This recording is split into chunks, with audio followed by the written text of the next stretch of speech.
இப்போது புதிய அறிமுகம் அச்சி ஹோட்டல் சாம்பார் 50 கிராம் ரூபாய் 20 மட்டுமே. தீபாவளினா பளிச்சுன்னு ஞாபகத்துக்கு வர்றது பட்டு, பட்டாசு, பலகாரம். பலகாரம் நான் ஞாபகத்துக்கு வர்றது மந்த்ரா கடலை எண்ணெய். அபார ருசி, ஆரோக்கியமான உடல் நலம். தீபாவளி அன்னைக்கு மட்டும் இல்ல, என்னைக்குமே கிச்சன்ல இருக்க வேண்டியது மந்த்ரா கடலை எண்ணெய் தான்.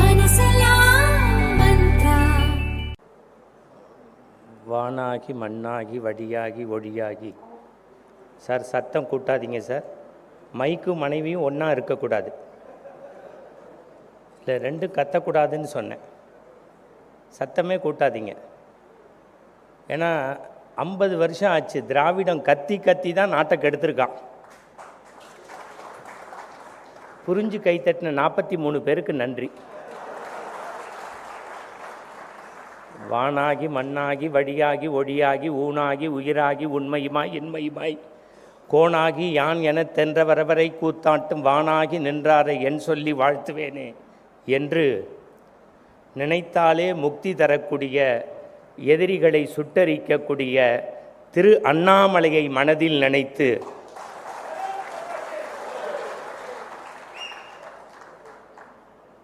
சிறுவயது முதற்கொண்டு திருச்செந்தூர் முருகனை நான் தினம்தோறும் வணங்கி வந்தேன். ஏன்னா எனக்கு இப்போ பிடிச்ச ஒரே சாமி முருகன் தான். அதுவும் சுவாமிநாதன்னா ரொம்ப பிடிக்கும். புரிஞ்சவங்க இங்கே கை தட்டுங்க, புரியாதவங்க மே மாதம் தட்டுங்க. சிறுவயது முதற்கொண்டு திருச்செந்தூர் முருகனை நான் தினந்தோறும் வணங்கி வந்தேன். இருவடிகள் திறந்துவிடும் பழனி ஆண்டவனை இதயத்தில் வணங்கி வந்தேன். பொறுமனமே பொறு அந்த ஆறுமுகத்தின் அருளாலே போயடியும் துன்பமெல்லாம் பொறுத்தேனே பொறுத்தேனே பொன்பரணி ஆண்டவனே. பொறுமைக்கும் எல்லை உண்டு ஒருவதிலும் கூறாமல் அரியணக்கு தராமல் ஓடினால் என்ன செய்ய ஓடாமல் நடக்கிறேன் தாயாமல் பெறுகிறேன். வழிகாட்டும் உய்யா உறவினருக்கு ஒருவரில்லை திருப்பரங்குன்றம் முருகா சரணம்.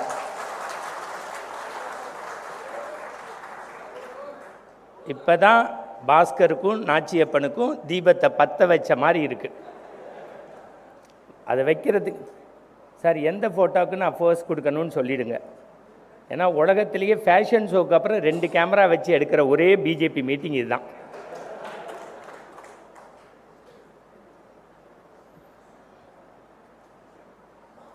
நண்பர்களே, காலையிலேருந்து நிகழ்ச்சி நடந்துக்கிட்டு இருக்கு. எனக்கு 52 வயசாகுது.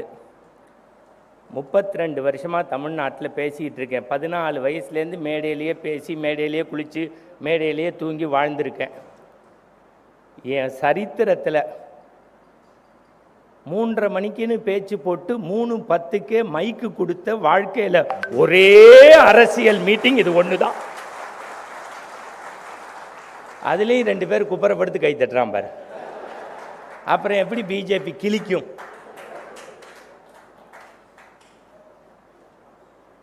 நீங்கள் நினச்சி பாருங்கள். நான் வந்து ஆடிட்டோரியத்துக்குள்ளே 3 நிமிஷம் ஆகலை. இங்கே இந்த அவர்களே இவர்களே, நான் திருப்பி சொல்கிறேன். இன்றைக்கி இந்த ப்ரோக்ராம் எவ்வளவு சக்ஸஸாக நடந்திருக்குன்னா, சுந்தர்ராமன் சாரோ மாவட்ட தலைவரோ செயலாளரோ பொருளாளரோ ஒவ்வொரு மாவட்ட கமிட்டியோ இல்லை.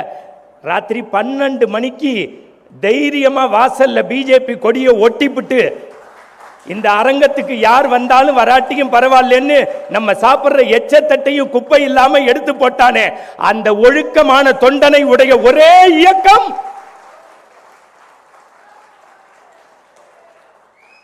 உண்மையிலேயே நான் சொல்றேன் உங்கள்கிட்ட, நீங்க யாருக்காவது நன்றி சொல்லணும், இல்லை இந்த இயக்கம் வளரணும்னா வசதி இருக்கிறவன் அள்ளி கொடு, இல்லாதவன் கிள்ளி கொடு, அதுவும் முடியாதவன் இயக்கத்துக்கு உடல் உழைப்பு கொடு, அதுவும் முடியாதவன் நல்லது செய்யறவன தப்பு பேசாம போ.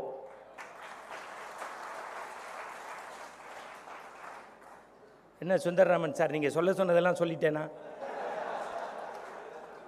இதான் சொந்த செலவுலேயே சூன்யம் வச்சுக்கிறது.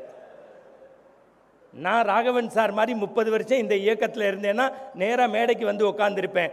இவ்வளவு அறிவு இருந்தால் அடுத்த வரிசையில் உட்கார்றாருல, அதுதான் பிஜேபி.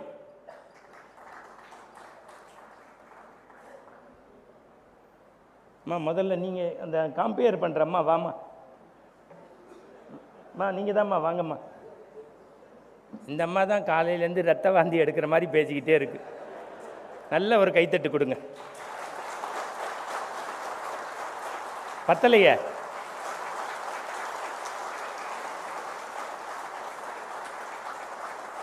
ஏன்னா திராவிடம் தான் தமிழை வளர்க்குறேங்கிறான்.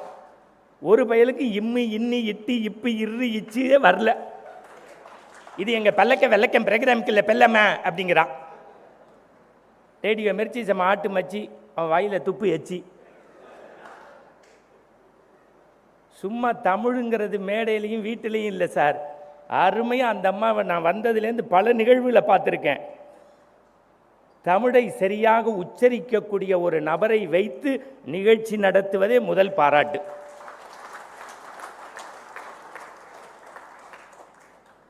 இப்போ நாளைக்கு சுந்தரராமன் சாருக்கு ஒருத்தன் மெயில் போடுவான், எப்படி இருந்தது ப்ரோக்ராம்னு. பிரமாதம் சார், மத்தியானம் அந்த சாம்பாரில் கொஞ்சம் உப்பு மட்டும் உன்னைய தூக்கி போட்டு மிதிச்சா என்ன. 30 வருஷத்துக்கு முன்னாடி பிஜேபினா இலகணேசன் சைக்கிளில் போவார், ராகவன் டிவியில் பேசுவார், மற்ற இந்த பேராசிரியர்கள் அங்கே நிற்பான் இங்கே நிற்பான். மத்தியானம் 2:30 மணிக்கு குப்பரப்படுத்து வீட்டில் தூங்க வேண்டியதுலேயே 1000 பேர் வந்து ஆடிட்டோரியத்தை ஃபுல் பண்ணுறான்னா இதை விட வளர்ச்சி தமிழ்நாட்டில் பார்க்க முடியாது. அதுதான் உண்மை, அதுதான் சத்தியம். இப்படி நான் பேசினாலும் எனக்கு எதுவும் கொடுக்க மாட்டாங்கன்னு தெரியும்.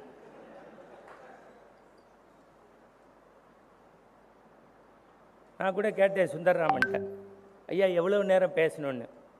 அதுக்காக அவங்கள மெட்ராஸ்லேருந்து கூப்பிட்டோம். நீங்கள் எவ்வளோ நேரம் வேணாலும் பேசுங்க, 3:45க்கு நாங்கள் ஆஃப் பண்ணிடுவோன்ட்டார்.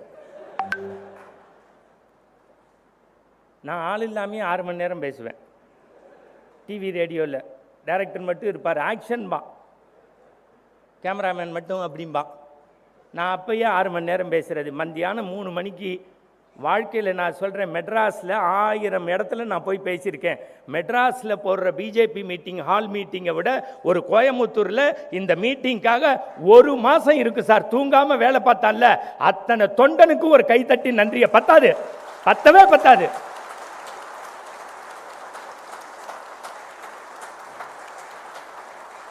சார் சேர் எடுத்து போடுவான் ஒருத்தன், துண்டை எடுத்து கொடுப்பான் ஒருத்தன், தண்ணி கொடுப்பான் ஒருத்தன், போலீஸ் பர்மிஷன் வாங்கியிருப்பான் ஒருத்தன். ரயில்வே ஸ்டேஷனுக்கு காலில் சார் என் கல்யாணத்தில் எங்கள் மாமனாரே என்னை ரிசீவ் பண்ண வரல, 4:30 மணிக்கு குளிரில் வந்து நின்னான்னா அதான் சார் பிஜேபியோட ஒழுக்கம். இந்த முதல்ல ஜின்னு சொல்கிறத நிறுத்துங்க. சும்மா இந்த கூளை கும்பிடு போட்டு நான் தப்பாக சொல்லலை, உழைக்கிறவனுக்கு மரியாதை கொடுங்க. இங்கே வந்திருக்க யாரு சும்மா இல்லை, அவன் வேலையை விட்டுட்டு வரான்.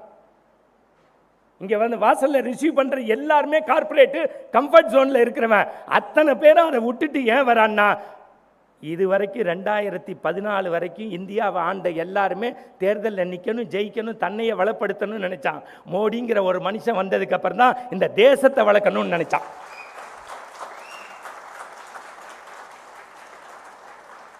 அதானே உண்மை. ஏன் நல்லா நிற்கிறீங்க 7 பேரும், நல்லா இல்லாட்டி நைஸாக கிளம்பிடலான்னா? அதில் எங்கள் மொட்டை பாசு தான் என்னை நயன்தாராவை பார்க்குற மாதிரி பார்க்குறாரு. உட்காருங்க. தமிழ்நாட்டில் கவர்ச்சி நடிகையே இல்லாமல் கூட்டம் நடத்த முடியும்னு நிரூபித்த பிஜேபி இந்த விங்குக்கு முதல்ல நன்றி. பின்னாடி அங்கே ஒருத்தர் மாப்பிள்ளை சொன்னேன்ல இந்த ஆள் நல்லா பேசுவான்னு. முதல்ல வாழ்க்கை இந்த பாருங்க, 3 மணிக்கு சார் சாதாரணமாகவே சிரிக்க மாட்டேங்கிறோம். 3 மணிக்கு சிரிக்க வைக்க முடியுமா? 3 நாளைக்கு முன்னாடி டாக்டர் வீட்டுக்கு போகிறேன், வாயில் தெர்மாமீட்டர் என் நர்ஸ் வைக்கிறா. என்னம்மா என்ன பேசாதேங்கிறா. இல்லைம்மா டாக்டர் பேசாத, சட்டையை கழட்டு, எக்ஸ்ரே எடு, இசிஜி எடு, ஸ்கேன் எடு. 8000 ரூபா பில்லு. உள்ளேருந்து டாக்டர் வந்தார், என்ன மணி கண்டன்னாரு. இல்லை எங்கள் அப்பா அம்மாவுக்கு ஜனவரி 30 சதாபிஷேகம், பத்திரிக்கை கொடுக்க வந்தேன்னு. விளங்கிடும்ல. இந்த இவருக்கும் ஒரு கை தட்டுங்க பாவம்.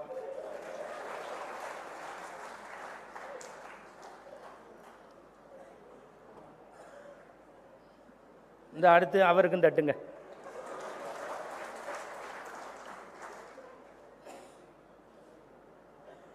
இங்கே பேசுறது ஈஸி சார்.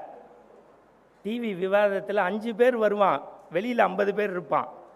புரிஞ்சிருக்கும். டிவி விவாதத்தில் 5 பேர் இருப்பான், அதில் சில பேருக்கு 50 பேர் இருப்பான்.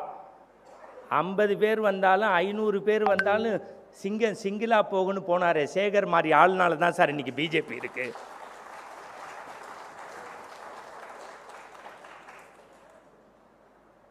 இதுக்கு மேலாம் படிப்படியாக தான் வளர முடியும். என்ன பாஸ்கர் சார், ஒரே அடியாக வளரக்கூடாது. எனக்கு அப்படியே நடுங்குது உடம்பு. நம்ம கூட்டம் தானே சார். 3.5 கிலோமீட்டருக்கு கொடி ஒட்டியிருக்காங்க. இருக்கிறதே 3 பேர் இருப்பான். ஒருத்தர் பேசுவார், ஒருத்தர் மைக் செட்டு போடுவார், ஒருத்தர் பாரத் மாதா கி ஜெயம்பார். மறுநாள் காலையில் அவரும் பேப்பரில் வந்துடுவார். ஏன்னா 100 வருஷம் இந்த நாட்டை அப்படி கெடுத்துட்டு போயிட்டாங்க. அதை மாற்றுறதுக்கு இப்போ தான் ஒரு உலக வரைபடத்தில் இந்தியா தனித்து தெரிறதுக்கு ஒரே ஒருத்தர் தான் காரணம். நான் இன்னைக்கு சொல்கிறேன், நரேந்திர மோடி என்கின்ற ஒற்றை மனிதரால் தான் இந்தியா வாழ்ந்து கொண்டிருக்கிறது.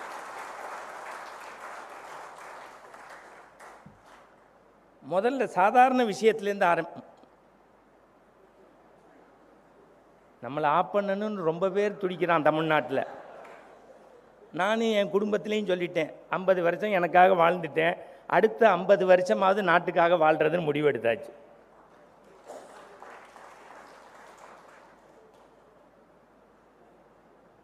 அதுக்கு மேலே நமக்கு செலவுக்கு வேணாலும் ராகவன் சார் பார்த்துப்பார். அவர் சொல்கிறாரு, ஏண்டா நான் தான் கிடச்சேன்னா.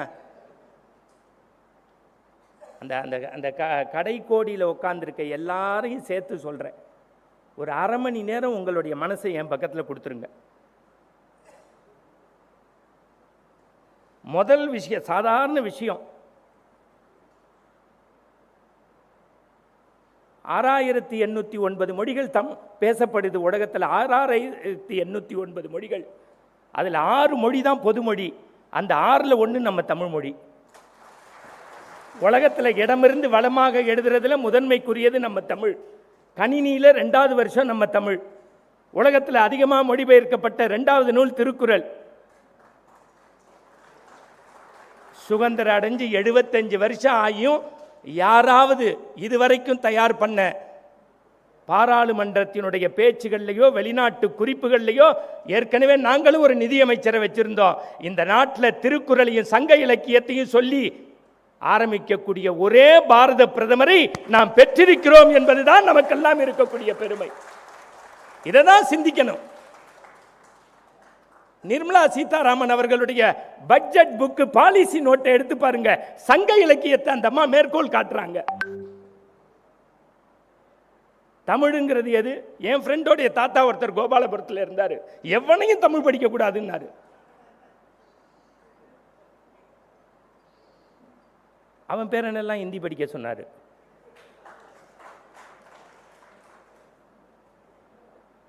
சுந்தரராமன் சார், அட்வொகேட்லாம் ரெடியாக இருக்காங்கல்ல பெயில் எடுக்க.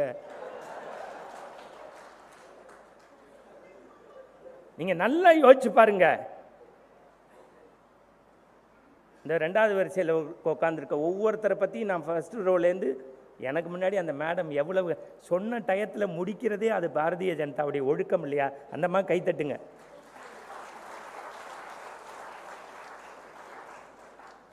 நீங்கள் திராவிட இயக்கத்தில் ஸ்பீக்கர் வந்து கீழே உட்காந்துருப்பான், இவன் ஆரம்பிப்பான், நான் ஒன்று சொல்கிறேன். அந்த ஒன்று என்னன்னா, அந்த சொல்ல வந்த ஒன்றை பொறுத்தவரை அந்த ஒன்றை சொல்லிவிட்டு நான் சொல்லக்கூடிய ஒன்று இந்த நாட்டை கடைசி வரைக்கும் சொல்லாமே இறங்கிடுவான். அவனும் செத்து நம்மளையும் சாகடிச்சு.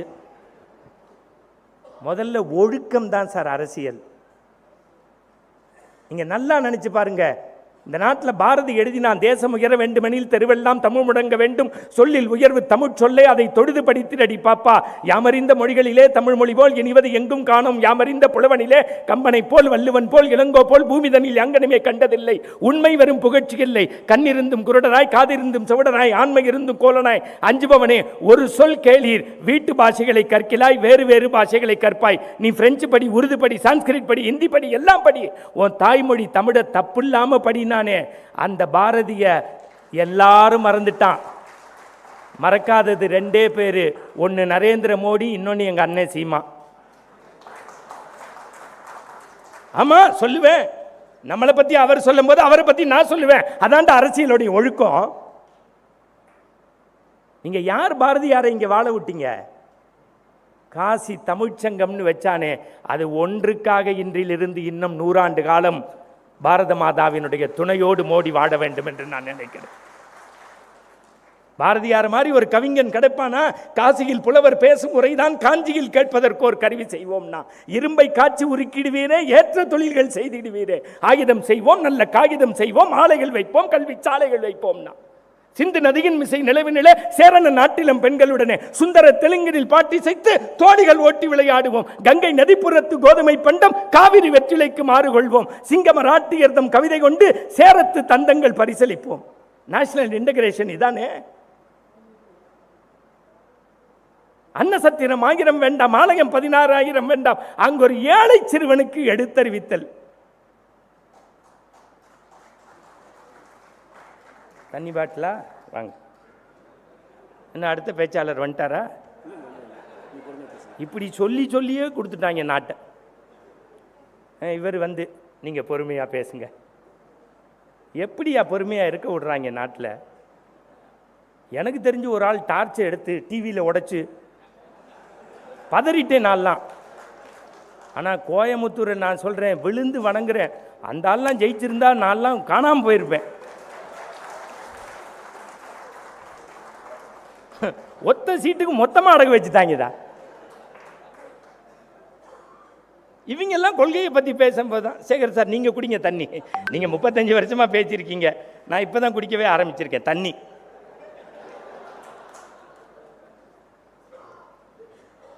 யார் யாரை பேசுறதுன்னு ஒரு விவசாய வேண்டாம். சார் நான் இப்பயும் சொல்கிறேன், இந்த கட்சி கழகம் எல்லாத்துக்கும் அப்பாற்பட்டு சொல்கிறேன், இந்த உடம்புல உயிர் இருக்கிற வரைக்கும் மோடிங்கிற ஒருத்தர் தான் சார் இந்தியாவை ஆளணும். அதில் மாற்று கருத்தே கிடையாது சார். உங்களுக்கு பிடிச்சிருந்தா கை தட்டுங்க, இல்லாட்டி விட்டுட்டு போங்க சார். ஏன் மோடி ஆட்சி செய்யணும்? தமிழ் வாழ்க, கற்போடு இருப்போம், கற்பை காப்பாற்றுவோம், கற்பு நமக்கு உயிர் அப்படிங்கிறான் மேடையில். காரில் போனோன்னு டிரைவர் கேட்காரு, எந்த வீட்டுக்கு ஏன் போகணும்னு. உண்மையா இல்லையா? மதவாதத்தை ஒழிப்போம், மதவாதத்தை எதிர்ப்போம். யார்கிட்ட பேசுறீங்க? இந்த நாட்டில் 3 பெட்டியோட ஒரு இடத்துக்கு போயிட்டு 2 பெட்டியோட வந்து 3 பெட்டியோட ஒரு இடத்துக்கு போயிட்டு 2 பெட்டியோட வந்து SLV-3 ராக்கெட்டையும் அக்னி ஏவுகணையும் கண்டுபிடிச்சது மட்டும் இல்லை, போலியோ அட்டாக் ஆன குழந்தைக்கு நேஷனல் ஆந்தம் பாடும்போது எந்திரிச்சு நிற்க முடியலேங்கிறதுக்காக 48 மணி நேரம் உழைத்து ஒரு செயற்கை காலை கண்டுபிடித்து ஒரு ஏழை பிள்ளையை சொந்த காலில் நிற்க வைத்து ஒழுக்கத்தோடும் அறத்தோடும் இருந்த மனிதன்தான் பிரதமரோடு ஒரு அடி விஞ்சி நிற்க வேண்டும் என்று வணக்கத்திற்கும் மரியாதைக்கும் உரிய வீடு வீடாக பேப்பர் போட்ட மனிதனை, வீடு வீடாக பேப்பர் போட்ட மனிதனை பேப்பராக தலையங்கம் வர செய்து இந்தியாவே கலாமுக்கு சலாம் போட்ட கலாமை இந்த நாட்டினுடைய ஜனாதிபதி ஆக்கிய ஒரே இயக்கம் பிஜேபி என்பதை மறந்துவிடக் கூடாது தோழர்களே. உண்மையா இல்லையா? இதெல்லாம் சொன்னா கோபம் வருது. உண்மை யோசிங்க.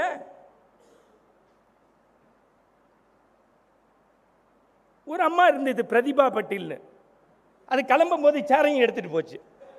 அப்புறம் செக்யூரிட்டி சொன்னா, இல்லம்மா அது கோபுரத்தில் இங்கேயே இருக்கணும். சரி, அப்போ முடிஞ்சு போச்சா?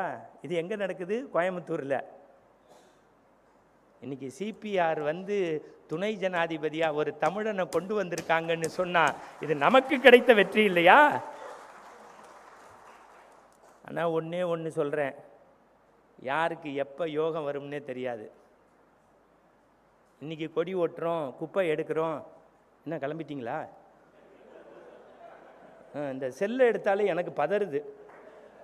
இந்த ரொம்ப போட்டோம்னா வராத செல்லை எடுத்து அலோன்னு கிளம்பிடுறாங்க, அவரை கூப்பிட 5 பேர் கிளம்பிடுறாங்க. இது ஒரு நல்ல டெக்னிக்கு.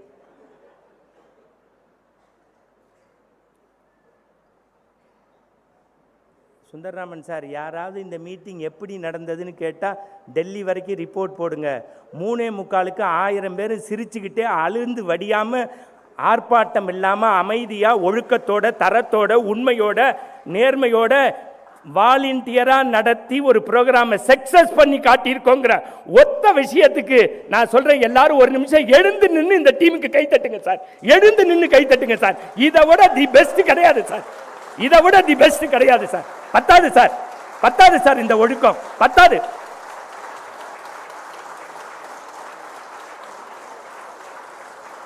இந்த பெரியவங்க எல்லாம் மன்னிச்சுக்கங்க, பெரியவங்க மன்னிச்சுக்கங்க. ஏன்னா இதை விட அவங்களுக்கு வேற ஒன்றும் செய்ய முடியாது சார்.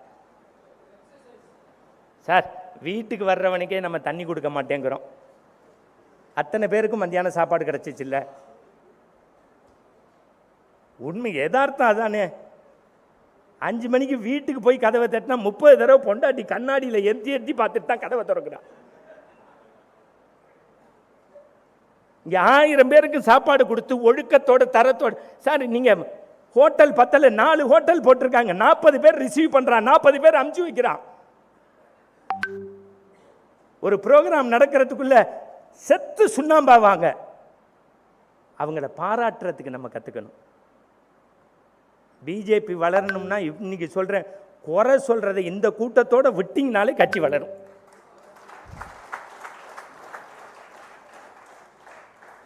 அவன் சரியில்லை, இவன் சரியில்லை, அவன் சரியில்லை. நீ முதல்ல சரியா இருக்கியா பாரு. ஏன் இப்படி மோடியை தூக்கி பிடிக்கணும்? அதுதான் இப்போ முதல் கேள்வி. ஒன்னே ஒன்று, சும்மா இந்த கும்மிடி பூண்டி தாண்டாம, திருவள்ளுவர் தாண்டாம, இந்த பக்கத்து தென்காசியை தாண்டாம ஜவடால் விடக்கூடாது. இப்போ நீங்கள் படித்தவங்க இந்த அரசியலில் இருந்தால் எவ்வளவு நல்லதுங்கிறதுக்கு பணிவோட ஒரே ஒரு செய்தியை சொல்கிறேன். ஆப்ரேஷன் கங்கான்னு பேர் சார். அதுக்கு பேர் ஆப்ரேஷன் கங்கான்னு பேர். இணையதளத்தில் ஒர்க் பண்ணுற உங்களை போன்ற சான்றோர்களுக்கு சொல்கிறேன், ஆப்ரேஷன் கங்காவை பற்றி எத்தனை பேர் நமக்கு தெரிஞ்சு வச்சுருக்கோம் சார்? இந்த பக்கம் உக்ரைன், இந்த பக்கம் ரஷ்யா, 2 பேரும் குண்டு போடுறான். 21,000 இந்தியர்களை 48 மணி நேரத்தில் செய்கூலி சேதாரம் இல்லாமல் 2 பக்கமும் மாணிக் பாட்ஷா மாதிரி ஃபோனாக எடுத்து ஹலோ ட்ரிங் ட்ரிங், உக்ரைனா தொலைச்சிருவேன். ரஷ்யாவா, ஹலோ பிரதர், எங்கள் ஆட்கள் பத்திரமா வரணும். பக்கத்து நாடுகளுக்கெல்லாம் ஆட்களை அமைச்சு 21,000 பேரை கொண்டு வந்தது பெருசு இல்லை. மறந்துடாதீங்க, 721 பிள்ளைங்க பழுங்கு குடியில் சோறு தண்ணி இல்லாமல், குடிக்கிறதுக்கு தண்ணி இல்லாமல், சிறுநீர் கழிக்க முடியாமல் 12 மணி நேரம் துடிச்சிருக்காங்க. 13வது மணி நேரம் 2 அதிபர்களும் மோடி என்கின்ற ஒற்றை மனிதனின் தொலைபேசி அழைப்புக்காக போரை நிறுத்தி 21,712 பேரும் தாயகத்திலே எந்த பிரச்சனையும் இல்லாமல் வந்தார்கள் என்றால் நீங்கள் நினச்சி பாருங்க. உலக வரைபடத்தை பார்க்கும்போது இப்படிப்பட்ட ஒரு பிரதமர் எனக்கு இருக்காங்கும்போது, அந்த மதுரை பக்கம், தென்காசி பக்கம், ஸ்ரீவில்லிபுத்தூர் பக்கம் சொல்லுவான், டே ஊரை கடக்கும்போது எல்லை சாமி இருக்கும், சாமி கும்பிட்டு போன்னு. அந்த மாதிரி இந்தியாவை காக்கக்கூடிய எல்லை சாமிடா எங்க மோடி. எல்லை சாமி சாதாரண விஷயம் இல்லை சார். அதுவும் இத்தனை பேர் சார். ஜெய்சங்கர்ங்கிற ஒரு வெளியுறவுத்துறை அமைச்சர் போதும்.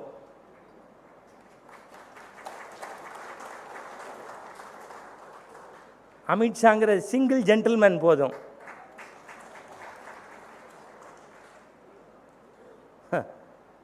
என்ன பேசுறீங்க ஊருகா மாமியா? நீங்கள் நிதியமைச்சராக இருந்தபோது தமிழ்நாட்டில் என்ன கிழிச்சிங்கன்னு எங்களுக்கு தெரியாதா? நான் இன்னைக்கு சொல்கிறேன் சார், நிர்மலா அம்மா மாதிரி இன்னமும் ஒரு அறிவாளியை இந்த மண்ணு பார்க்காது சார்.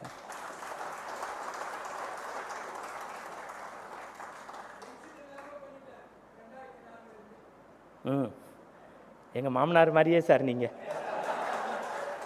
வீட்டில் நான் 32 நிமிஷம் பேசினா எங்கே இருந்தாலும் அந்த ஆள் வருவாப்புல. அவருக்கு ஒரு கை தட்டுங்க. அப்படியே ப்ரொஃபைலும் அப்படியே தான் சார் இருக்கீங்க.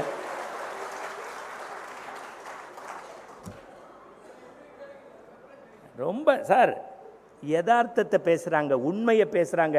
நான் எவிடன்ஸ் இல்லாமல் சும்மா வந்தோமோ கத்தினமோன்னு போல அந்த ஒரு இது எல்லாத்தையும் விட்டுருங்க சார். இப்போ நான் ஒன்று கேட்குறேன். இந்த உலகத்தில் எல்லாத்தையும் பற்று பாசத்தை எல்லாரும் திறந்தவன் சொன்ன பட்டினத்தார் சொல்றாரு, 2 திங்களாய் அங்கமெல்லாம் நொந்து பெற்ற தொந்தி சரிய என்னால துறக்க முடியாத துறவு தாய் துறவுன்னாரு. மறந்துடாதீங்க. தென்றலும் தேனும் சுவைமுகு களிரும் காணாரும் ஓங்கி வளர்ந்த மரமும் சந்தனத்தருவும் கடல் முத்தும் கட்டி தங்கமும் வீட்டிற்கு ஆவணங்களும் வேட்டைக்கு வேங்கையினும் இருக்கக்கூடிய கேரளாவினுடைய புகழ் வாய்ந்த காலடியிலே தோன்றிய கருணை கடவுள் இந்த மண்ணில் ஆன்மீகத்தை பரப்பிய ஆதிசங்கர பகவத்பாதா சொல்றாரு, எல்லாத்தையும் நான் எல்லாத்தையும் திறந்துட்டேன். ஆனா 2 திங்களா என்னை பெத்த என் தாயாரை துறக்க முடியலன்னு மாத்ருகா பஞ்சகத்தில் அழுகிறாரு சார். ஆதிசங்கரால் திறக்க முடியல, ரமணரால் தொடக்க முடியல, பட்டினத்தாரால் திறக்க முடியல. மறந்துடாதீங்க, வெடிகாலில் 7:20 தாயார் செத்து போகிறாங்க. 8:10 தன்னுடைய தனி அதிகாரி PSOவை கூப்பிடுறாரு. ஒரு அரசாங்க வாகனம் என் வீட்டு வாசலுக்கு வரக்கூடாது. காரணம், நான் பிரதமரை தவிர எங்கள் அம்மாவுக்கும் இதுக்கும் சம்பந்தம் இல்லை. ஒரு தேசிய கொடி பூத்தக்கூடாது. என் PSO யாரும் கூட நிற்கக்கூடாது. தானே தோல் தூக்குறாரு, இடுகாட்டுக்கு போகிறாரு, கடைசி காரியத்தை பண்ணார். 3:30 குளிக்கிறாரு, 5 மணிக்கு புறப்பட்டார், 7:40 கொடி எடுத்து. மறந்து விடாதீர்கள் தோழர்களே, இந்த நாட்டினுடைய வந்தே பாரதம் என்போம், எங்கள் மாநில தாயை வணங்குவோம்னு பாரதி பாடுற மாதிரி வந்தே பாரதுக்கு கொடியடிச்சு தொடங்கி வைக்கிறார்னா, நான் சொல்றேன் சார், உலக வரைபடத்திலேயே தன் தாயை விட இந்த தேசம் பெரிது என்று நினைக்கக்கூடிய ஒரே தலைவன்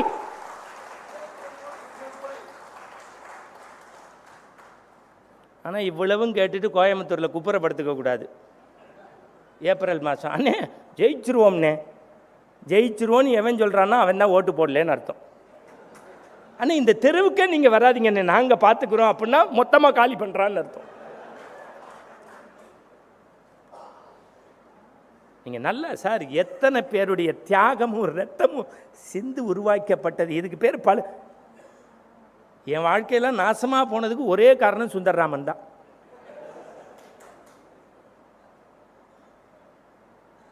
நீங்கள் நினச்சி பாருங்கள் சார், எங்களுக்கு குடும்பம் இருக்கு. 2 மணிக்கு ஃபோனில் கெட்ட வார்த்தை சொல்கிறான், 1 மணிக்கு கூப்பிட்டு மிரட்டி பார்க்குறான். நான் தெருவில் எந்த தெரு எந்த ஊர் என்ன எதுன்னு அட்ரஸை கொடுத்துட்டு தான் வரேன். சும்மா நம்ம வரோம் கைத்தட்டு போயிட்டோன்னு இல்லை. இந்த தேசத்தை பற்றி நீங்கள் நினச்சி பாருங்கள் சார்.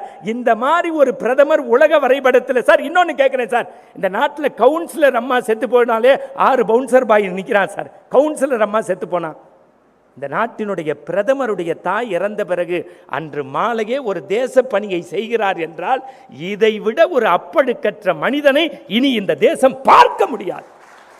அதுதானே உண்மை. நீங்க நல்லா யோசிங்க சார். ஒன்றும் வேண்டாம், பாகிஸ்தான்காரன் உங்களுக்கு சுற்றுலா போனாங்க பகல்காம்ல, குடும்பத்தோட குழந்தைங்களோட சுற்றுலா போனவங்க தாக்கப்பட்டார்கள். ஒரு பிரதமருடைய வேலை என்ன? முப்படை தளபதிகளை கூப்பிடணும், ஃபோன் போடணும், என்னன்னு பார்க்கணும்.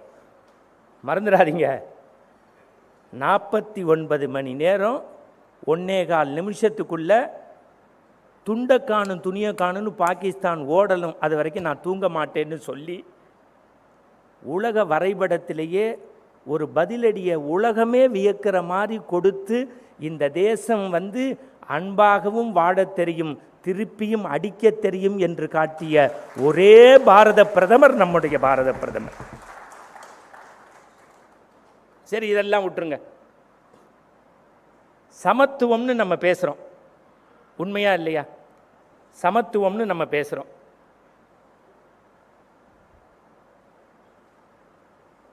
யூஎஸ்ல கேட்குறான், நீங்கள் கூகுளில் போய் சர்ச் பண்ணி பாருங்க, ஆப்ரஹாம் லிங்கனுடைய பேச்சு தான் பெரிய பேச்சும்பான் பதவி ஏற்பில். எதிர்கட்சி தலைவர் கேட்பார், அவர் பேசி முடித்தோன்னே, மிஸ்டர் லிங்கன், நான் காலில் போட்டிருக்க செருப்பு உங்கள் அப்பா தைச்சு கொடுத்தது, நடந்த உண்மை, வரலாற்று பதிவு. நீங்கள் யார் வேணாலும் போய் இப்போ வரலாறை படித்து பாருங்கள். மிஸ்டர் லிங்கன், நான் காலில் போட்டிருக்க செருப்பு உங்கள் அப்பா தைச்சு கொடுத்தது. உடனே லிங்கன் மேடைக்கு போகிறார். If you don't mind, humble request, நான் 2 மினிட்ஸ் பேசிக்கிறேன். என்றைக்கோ எங்கள் அப்பா செருப்பு தைச்ச கொடுத்தது உங்கள் பாதத்தை பாதுகாக்கிறதுனா ரொம்ப மகிழ்ச்சி. அதில் ஏதாவது டேமேஜ் இருந்தால் கூட்ட முடிஞ்சோன்னு கொண்டு வந்து கொடுங்க, நானும் தைச்சு தரேன். ஏன்னா எனக்கு செருப்பு தைக்கவும் தெரியும், இந்த தேசத்தை ஆளவும் தெரியும். சொன்னது ஆபிரகாம் லிங்கன். மறந்துடாதீங்க, அண்ணல் அம்பேத்கரை படமாக வைக்கிறது இல்லை. இந்த நாட்டில்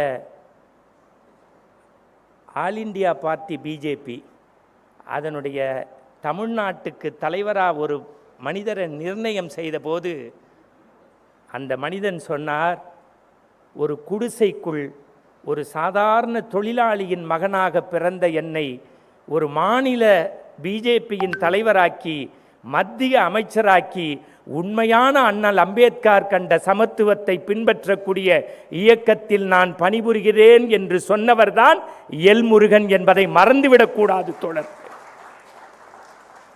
இதுதானே சமத்துவம். எங்களுக்கு தெரியாது உங்க சமத்துவம் என்னன்னு. இதெல்லாம் படித்தவர்கள் போய் சொல்லணும், பேசணும். நான் கூட இன்னைக்கு சொல்றேன், 3 நிமிஷத்தில் முடிப்பேன்.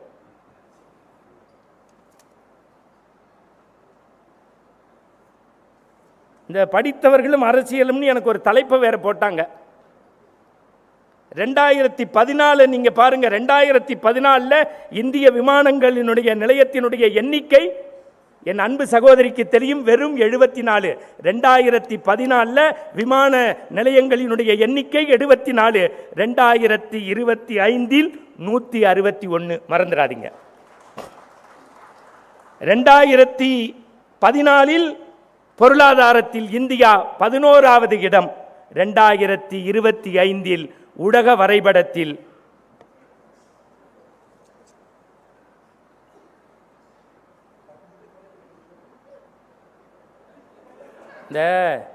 நான் கல்யாண வீட்டுக்கு பேச கூப்பிட்டா கோடி ரூபா கொடுத்தாலும் ஒத்துக்க மாட்டேன், அங்கே விடவே மாட்டாங்க. மந்திரி வராருனாலும் போய் பேச மாட்டேன். ஒரு 3 நாளைக்கு முன்னாடி மெட்ராஸில் ஒரு கூட்டத்தில் பேசிக்கிட்டே இருந்து ஒருத்தர் ஸ்லிப்பு கொடுக்குறாரு, மந்திரி வர வரைக்கும் பேசவும்னாரு. வரல, நான் நீனே பேசு. அவர் பாவம் இன்னும் 10 நிமிஷம் பேசவும்னு போட்டிருக்காரு. 2014 பொருளாதாரத்தில் 11வது இடத்துல இருந்த இந்தியா இன்னைக்கு உலக பொருளாதாரத்தில் 3வது இடம். 2014 25க்குள்ள 34,600 கிலோமீட்டர் நம்ம ரயில்வே பாதை போட்டிருக்கோம்.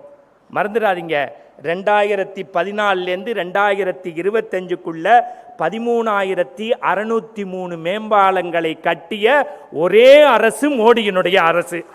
2014க்கு அப்புறம் எரிசக்தி இன்னைக்கு பதிஞ்சா நாளை காலைல கேஸு. உலக வல்லரசுலேயே 3வது இடம். இது எல்லாத்தையும் விட்டுருங்க சார். இந்த ஆயுள் காப்பீடுன்னு நம்ம எல்லாம் சொல்கிறோமே, அதுக்கு பேர் ஆயுஷ்மான் அப்படின்னு வச்சுருக்காங்க, காப்பீடு திட்டம். ஒவ்வொரு குடும்பத்துக்கும் 5 லட்சம் ரூபாய். 70 வயசாகிடுச்சுன்னா இன்னும் மேற்கொண்டு 5 லட்சம் போட்டு 10 லட்சமாக கொடுக்குறாங்க. விவசாயிக்கு வருஷத்துக்கு 6,000 ரூபாய். நீங்கள் எப்படி பாருங்க, 10 வருஷத்துக்கு மேலே இந்த நாட்டில் பிரதமராக இருக்கக்கூடிய மோடியின் மீது ஒரு எல் முளையளவாவது குற்றச்சாட்டு இருக்குன்னு யாராவது சொல்ல முடியுமா?